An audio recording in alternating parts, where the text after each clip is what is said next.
That is the subject of this evening's Talking Points memo. I am flashing back to my school teaching days.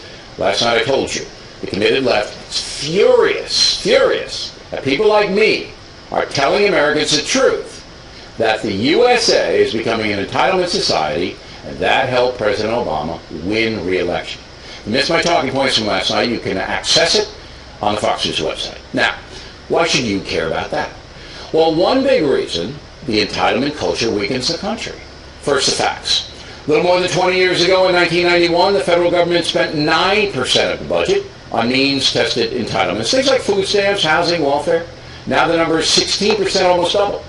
In 91, individuals in 41 million American households were receiving some kind of entitlement outside of Medicare and Social Security. Now the number is an astounding 107 million Americans, an increase of 161%. Can you believe it? Even though the population has increased just 24%. 20 years ago, 23 million people received food stamps. Now 45 million people do, a record. In 92, about 3.5 million Americans are receiving federal disability payments. This month, nearly 9 million Americans are getting that federal payment. So you can see, anybody can see, that the entitlement society is exploding in America. There's no question about it. Yet liberals will deny it's happening or say it's all because of the bad economy, which is flat out false. In 1992, the black unemployment rate was 14.3%.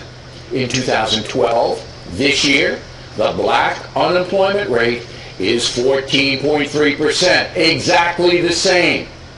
In Hispanic precincts, the situation is similar.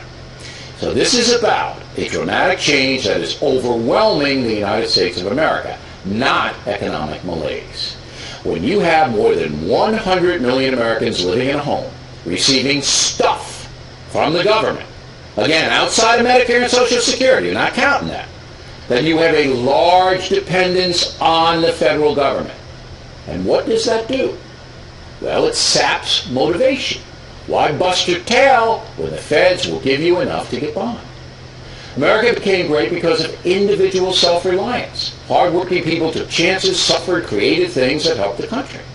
Everyday Americans empowered this nation, not the federal and state governments. They're in place to protect us and to see that social order is kept, not to provide cradle-to-grave security. The Founding Fathers did not want that. The Democratic Party wants a Western European model. They want voters dependent on the government. The result?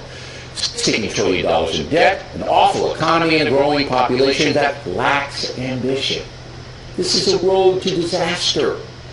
Perhaps President Obama will change. Surely he has to know that if he and his party continue to build up a massive nanny state, America will eventually collapse economically.